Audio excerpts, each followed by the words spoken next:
नमस्कार विद्यार्थीगण, मैं प्रियंका राजकीय नेशनल महाविद्यालय हिंदी विभाग सिरसा।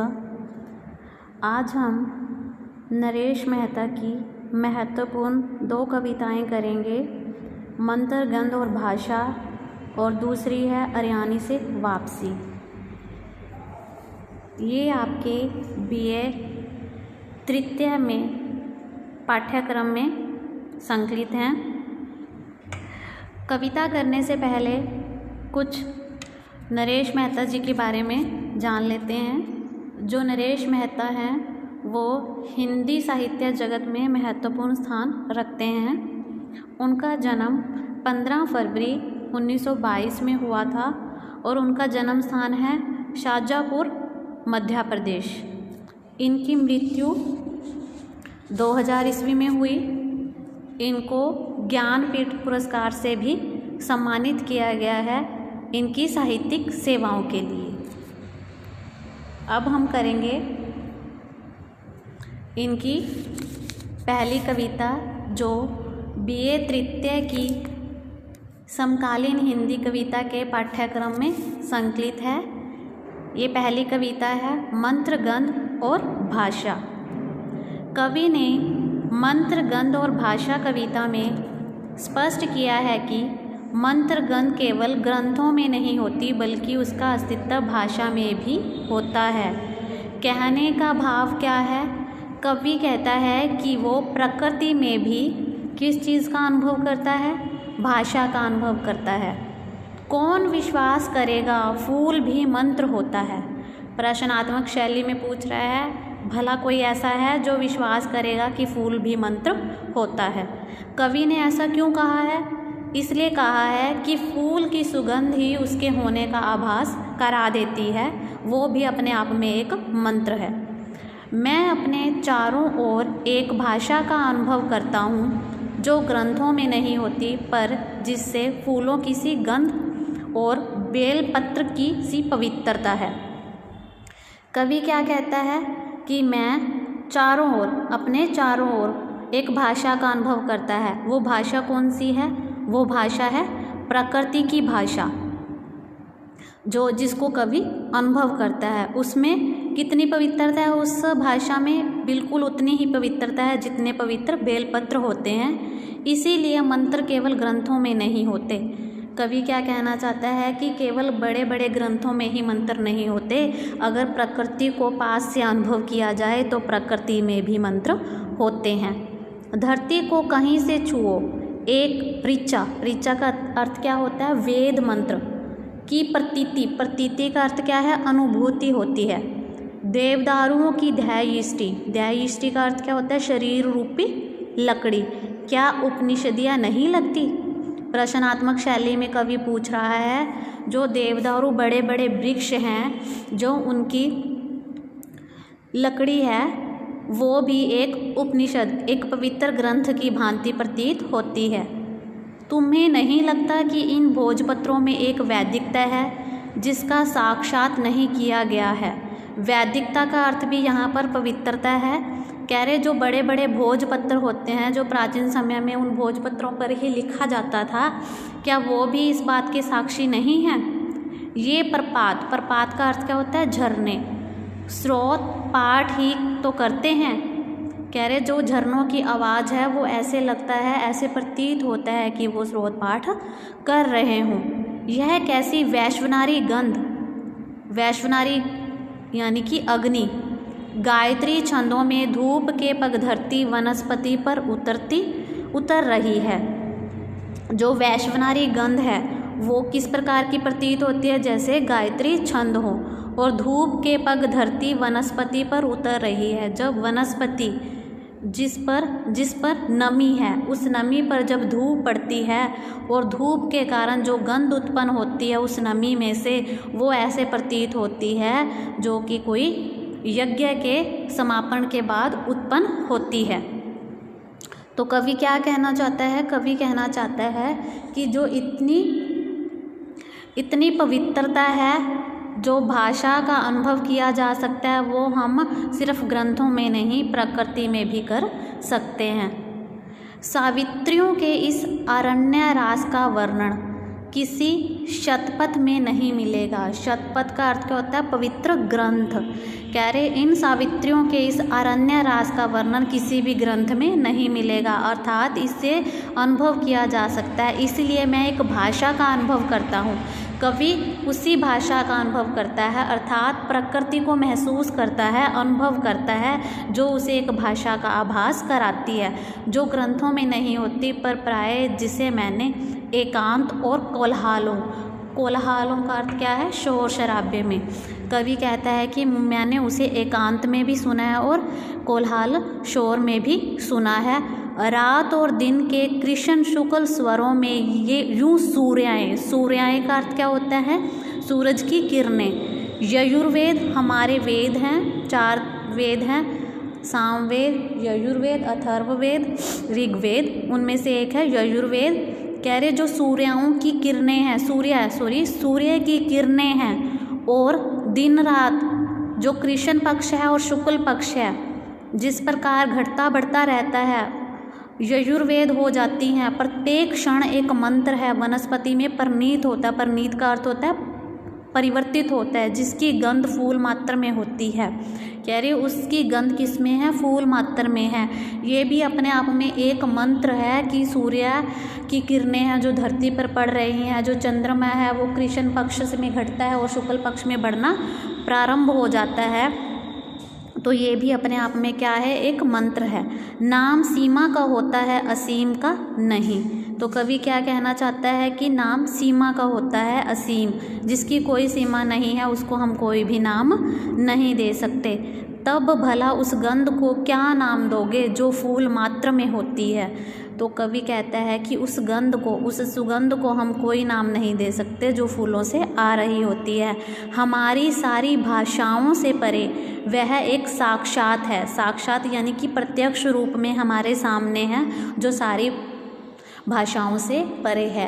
क्यों परे है? क्योंकि फूलों की गंध को अनुभव किया जाता है, और जो इसकी गंध को अनुभव करता है वास्तव में वही इनकी भाषा को समझता है। और जो केवल एकांत की मंत्र गंध होती है और वह केवल अवतरित होती है। इसीलिए मैं एक भाषा का अनुभव करता हूँ जो ग्रंथों में नहीं होती है। कवि क्या कहना चाहता है कि मैं एक भाषा का अनुभव करता हूँ जो कि ग्रंथों में नहीं होती, जो किसमें है? एक प्रकृति में हम अनुभव कर सकते हैं। इसी भाषा को प्रकृति में अनुभव किया जा सकता है।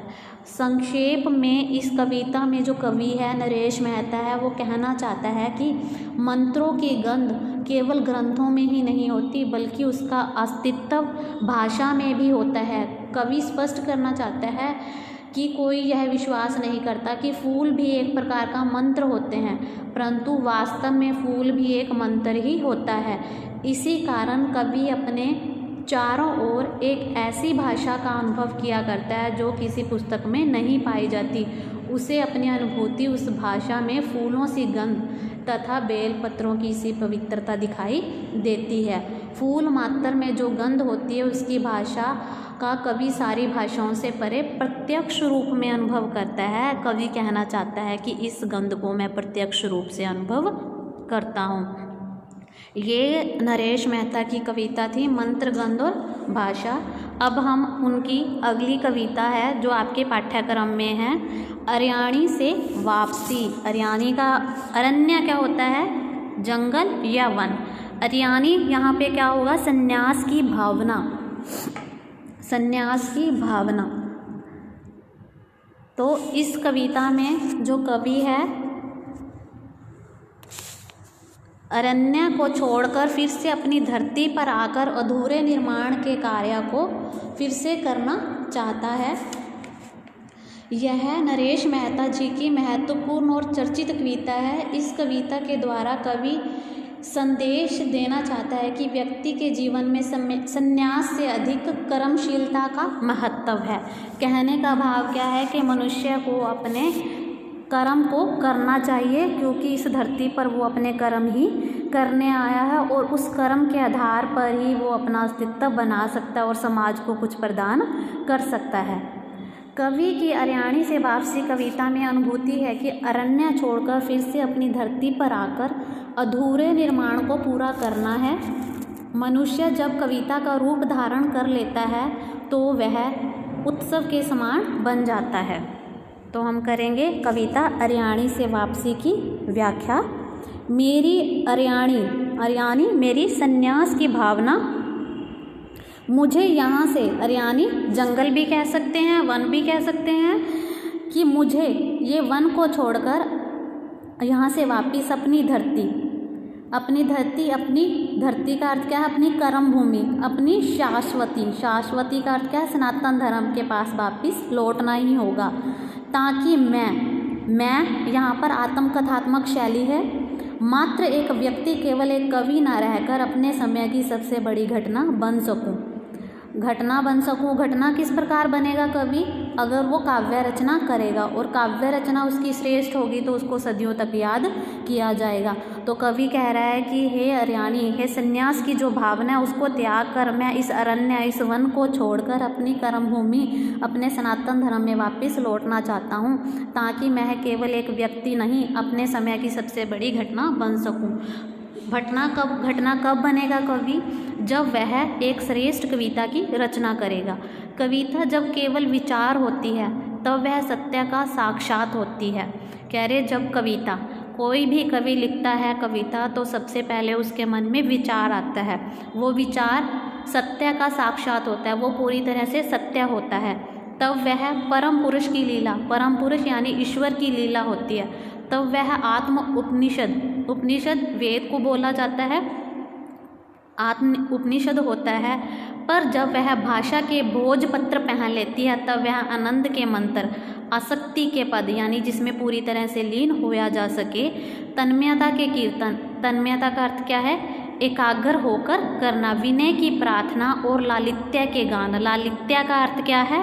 सौंदर्य का गान। तन्मय का अर्थ क्या है? एकांत के कीर्तन हो जाती है। कहने का भाव क्या है? जब एक कवि कविता लिखता है तो वो एक विचार उसके मन में आता है, वो विचार तब सत्य होता है, सत्य का साक्षात होता है। लेकिन जब वो विचार, वो भाव को एक कविता के रूप में उकेरता है, एक कविता के रूप में लिखता है, तो वो उसमें वो कल्पनाओं का भी समावेश करता है। उन कल्पनाओं का समावेश होने के कारण ही जो कविता है तन्मयता के कीर्तन का रूप लेती है, विनय की प्रार्थना होती है और लालित्य के गान होती है। लालित्य यानी कि सौंदर्य का गान होती है। अपराजित हिमालय तथा अक्षत उपत्यकाओं से उतरती हुई जलते मानवीय मैदानों में पहुंचकर विराट करुणा पीड़ा मात्र बन जाती है। अक्षत का अर्थ क्या है? जिसको नाश ना किया जा सके, अनश्वर। उपत्यकाओं का अर्थ क्या होता है? चोटियाँ। अपराजित ऐसा हिमालय जिसको पराजित ना किया जा सके, से उतरती हुई जलते मानवीय मैदानों में पहुंचकर विराट करुणा पीड़ा मात्र बन जाती है।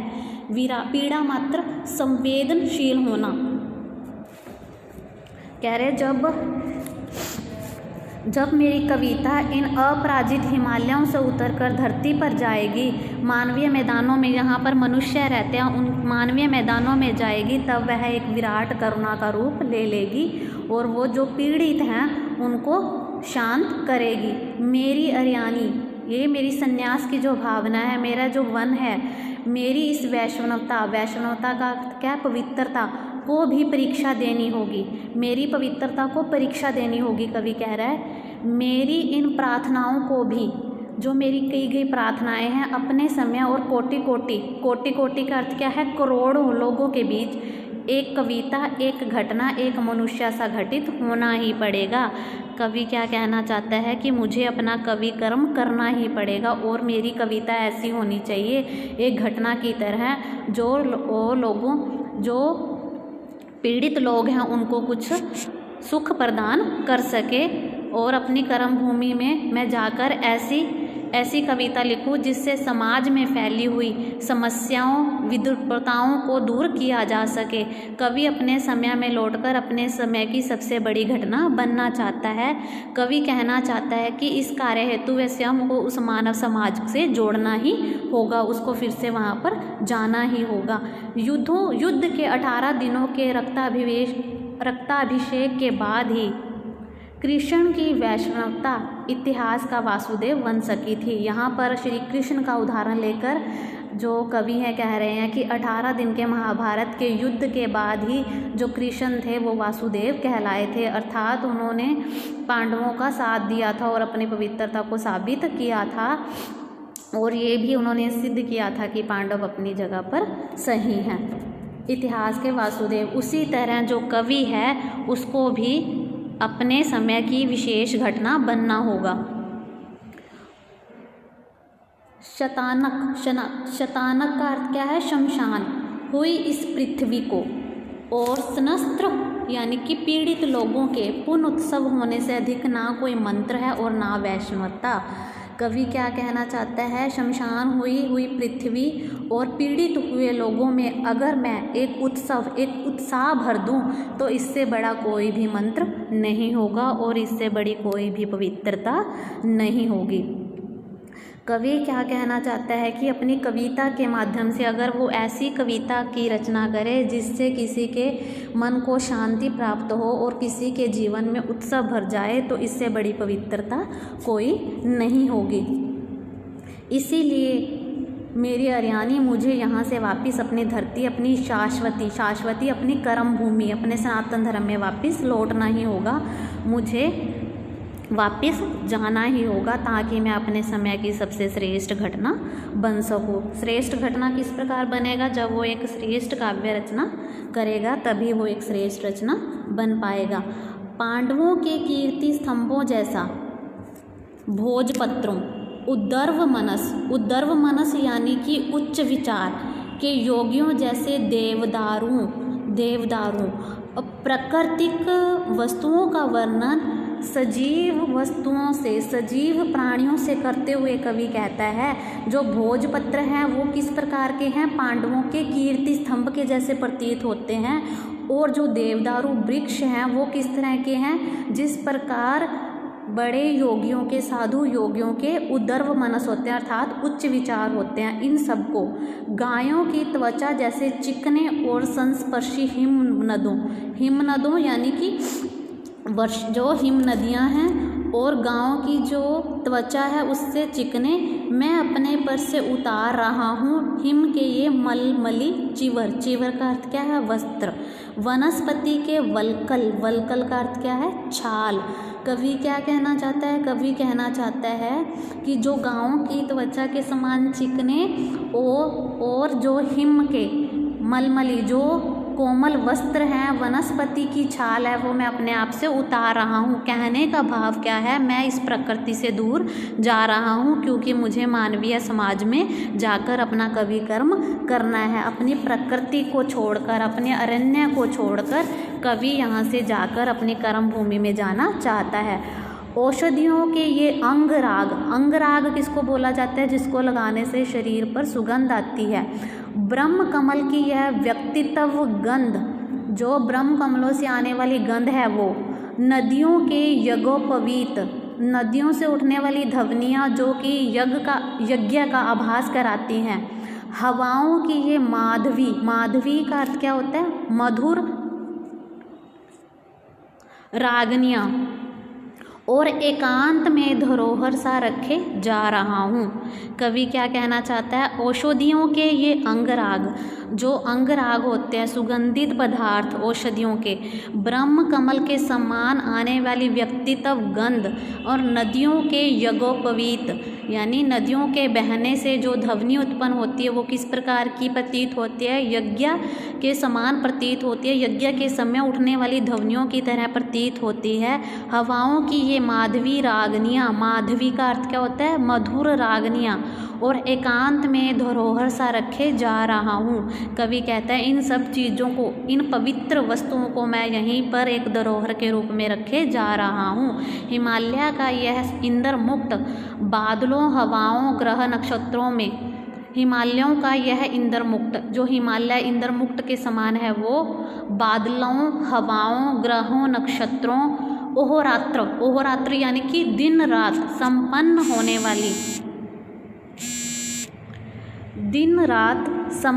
होने वाली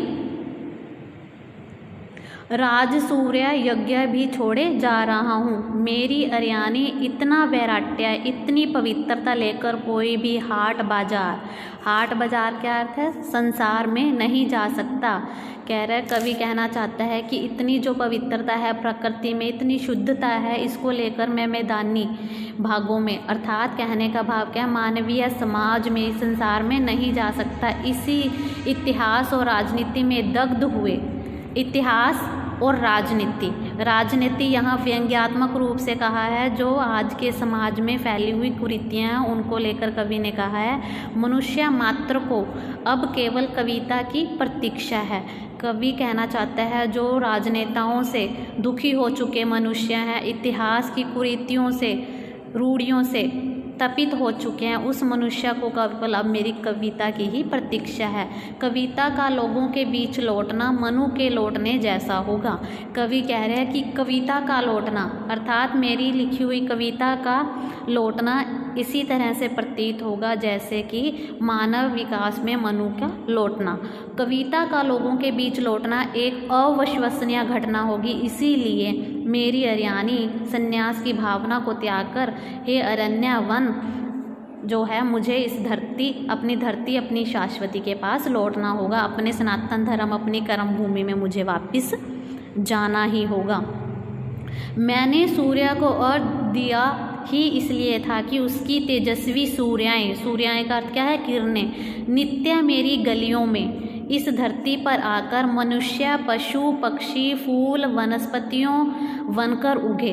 कवि कहता है कि मैं सूरज को इसीलिए अर्घ देता हूँ ताकि उसकी किरणें यहाँ धरती पर पड़े, हर एक गली कोने में पड़े और जिससे मनुष्य, पशु, पक्षी फूलें और फलें। नित्य एक शब्द उत्सव पेड़ों पर चिड़िया बनकर, घर आंगन में भाषा बनकर और एकांत में प्रिया बनकर संपन्न हो।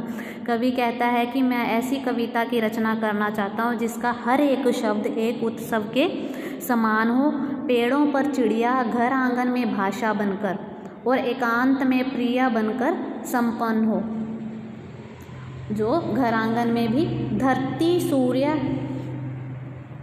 पेड़ों की चिड़िया बनकर और घर आंगन में भाषा बनकर और एकांत में प्रिया बनकर संपन्न हो।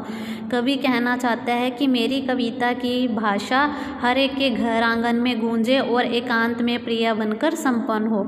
धरती सूर्य की सुगंध हो जाए, पर किसने अपमानित कर दिया मानवीय देवत्व को, जीवन की कुल गोत्रता को नहीं। प्रश्नात्मक शैली में पूछ रहा है। यहाँ पे कवि कह रहा है कि मनुष्य का इतना नैतिक पतन हो चुका है, वो अपना मानवीय देवता भूल गया है, इसीलिए उसको अब पवित्र बनना होगा और अपनी कविता के माध्यम से वो जड़ हुए मानवों को चेतना में भरना चाहता है। मनुष्य से लेकर दूरवा तक के अपमानित मुख पर, मनुष्य से लेकर दूरवा का अर्थ होता है छोटा तिनका घास, से लेकर अपमानित मुख पर मेरी वैष्णवता, मुझे अपनी पवित्रता को साबित करना होगा। मेरी कविता की लिखनी होगी एक गरिमा, एक पवित्रता, एक उत्सव। मनुष्य या दूरवा, किसी को भी हंसते हुए मुख से बड़ी ना कोई प्रार्थना है, ना कोई उत्सव है और ना स्वयं ईश्वर ही है। कवि कहना चाहता है अगर मैं किसी को अपनी कविता के माध्यम से हंसा दूँ, उसके जीवन में उत्सव भर दूँ, तो उससे बड़ी कोई भी प्रार्थना नहीं होगी, उससे बड़ा कोई भी ईश्वर नहीं होगा। कवि क्या कहना चाहता है? कवि कहना चाहता है कि अगर वो अपनी कविता के माध्यम से किसी के जीवन को बदल सकता है तो उससे बड़ी कोई भी प्रार्थना नहीं होगी। अगर वो ऐसा कर सकता है तो ऐसा करना ईश्वर को प्राप्त करने के समान ही होगा। इसीलिए उसे मेरी अर्याणी युधिष्ठिर की भांति आग्रह करना ही होगा, मुझे अकेले नहीं, पूरी मानवता के लिए। कह रहे जिस प्रकार युधिष्ठिर ने हमेशा मानव कल्याण के बारे में सोचा, जब उसको स्वर्ग का अधिपत्य मिल रहा था तो उसने अस्वीकार कर दिया क्योंकि उसके भाई बंधु भी उसको स्वर्ग के लिए चाहिए थे। तो उसी तरह से उस मनुष्य को भी, और कवि कहता है मुझे भी अपनी पूरी मानवता के लिए, सृष्टि मात्र के लिए स्वर्ग का परिवेश स्वीकार्य होगा कि अगर मानव ही दुख में है तो मुझे भी युधिष्ठिर की तरह स्वर्ग त्यागने में कोई भी हिचकिचाहट नहीं होगी। इसीलिए मेरी रानी मुझे यहाँ से वापस अपनी धरती, अपनी शाश्वती के पास लौटना ही होगा। तो मुझे अपनी कर्म भूमि, अपनी शाश्वती के पास लौटना ही होगा। चलो मेरी वैष्णवता, मेरी प्रार्थना, मेरी कविता, चलो इस पृथ्वी पर वनस्पति बनकर, सृष्टि की भाषा बनकर चलो। कवि कहता है, प्रेरित करता हुआ कि चलो मेरी पवित्रता, वैष्णवता, मेरी प्रार्थना, मेरी कविता चलो। अर्थात इस अरण्य की भावना है, जो अरण्य में रहने की भावना है, इसको त्याग कर अपनी कर्म भूमि में चलो। इस वनस्पति पर बनकर, सृष्टि की भाषा बनकर चलो, ताकि तुम मानव का उद्धार कर सको। प्रत्येक चलना अवतार होता है। धूप सूर्य का और नदियाँ बादलों का अवतार ही तो हैं। कवि कहता है कि हर एक का चलना एक नया अवतार है। अगर कवि अपनी प्रकृति को छोड़कर मानवीय संसार में, अपनी कर्म भूमि में वापस लौट रहा है, तो वह भी अपने आप में अवतार है। जिस प्रकार बादलों का पानी जब बरसता है तो वो नदी का रूप ले लेते हैं, बादलों का वही अवतार है। उसी प्रकार सृष्टि मात्र को, मनुष्य मात्र को इतिहास और राजनीति नहीं, एक कविता चाहिए। कवि क्या कहना चाहता है कि मनुष्य मात्र को इतिहास और राजनीति नहीं, बल्कि एक कविता की ज़रूरत है जो उनका मार्गदर्शन कर सके। व्यक्तियों, घरों, दीवारों और भाषाओं सबसे कहना पड़ेगा कि उतार फेंको ये आग्रहों के अर्थ क्या है? अपनी विनतियों, किसी के आगे प्रार्थना करना। फेंको, सबको कहना ही पड़ेगा।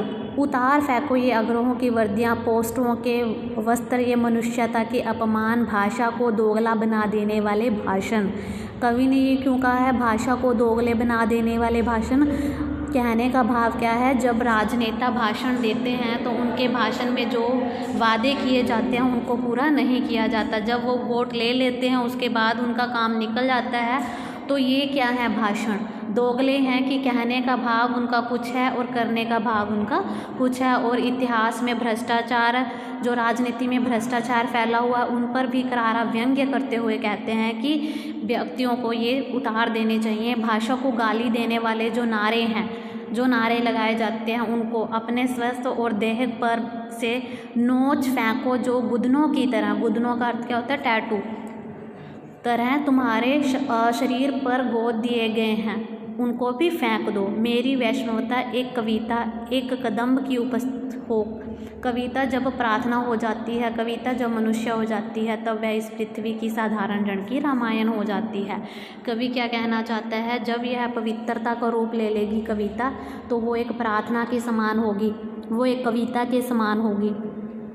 इस पृथ्वी की साधारण जन की रामायण हो जाती है। मनुष्य मात्र में कविता अवतरित हो, इसीलिए मेरी रानी कि हर एक मनुष्य में मेरी कविता का अवतरण हो। इसीलिए मुझे संन्यास की भावना को छोड़कर अपनी धरती, अपनी शाश्वती पर लौटना ही होगा, ताकि मैं अपने समय की श्रेष्ठ घटना बन सकूं। कवि इस कविता में क्या कहना चाहता है, अरियाणी से वापसी कविता में, कि व्यक्ति के जीवन में संन्यास से अधिक कर्मशीलता का महत्व है। इसी विचार के कारण वह संन्यास धारण कर जंगल में निवास करने की अपेक्षा अपने संन्यास की भावना से वापस अपनी सनातन कर्म भूमि में वापस आना चाहता है, तथा अपने समय की सबसे बड़ी घटना बनना चाहता है, ताकि वह श्रेष्ठ कवि कर्म कर सके। कविता और अपनी वैष्णवता के भाव के माध्यम से मनुष्य से लेकर दूब तक के चेहरे में प्रसन्नता का भाव लाना चाहता है। युधिष्ठिर की भांति मात्र अपने लिए नहीं, अपितु संपूर्ण मानवता के लिए स्वर्ग का प्रवेश स्वीकार करना चाहता है। वह संन्यास की दुनिया से मुक्त होकर अपनी वैष्णवता, वह अपनी कविता का अपने जीवन में आह्वान करना चाहता है। वह जानना चाहता है कि जब कोई कविता प्रार्थना का रूप धारण कर लेती है, तब वह मनुष्य का रूप धारण कर लेती है। ये नरेश मेहता की 2 कविताएं जो मैंने आपको आज करवाई हैं। अब नरेश मेहता का जन्म आपको पता होना चाहिए कब हुआ और कहाँ पे हुआ। नरेश मेहता का जन्म 1922 में मध्य प्रदेश के मालवा ज़िले के शाहजहाँपुर नामक गांव में हुआ। नरेश मेहता को उनकी साहित्यिक सेवाओं के लिए भारतीय ज्ञानपीठ पुरस्कार दिया गया। मंत्रगंध और भाषा कविता जो उनकी है, और अर्याणी से वापसी जो कविता है वो खड़ी बोली में लिखी गई हैं। नरेश मेहता का देहांत 2000 ईस्वी में हुआ। उनकी ये 2 महत्वपूर्ण कविताएं हैं। कवि मात्र कवि ना रहकर क्या बनना चाहता है? कवि मात्र कवि ना रहकर अपनी समय की सबसे बड़ी घटना बनना चाहता है। नरेश मेहता के इन्हीं कार्यों के लिए उन्हें भारतीय ज्ञानपीठ पुरस्कार से सम्मानित किया गया था। आज हमने ये 2 कविताएं की हैं जो BA तृतीय के पाठ्यक्रम में संकलित हैं। नरेश मेहता की 2 कविताएं, मंत्रगंध और भाषा, और दूसरी है अर्याणी से वापसी। धन्यवाद।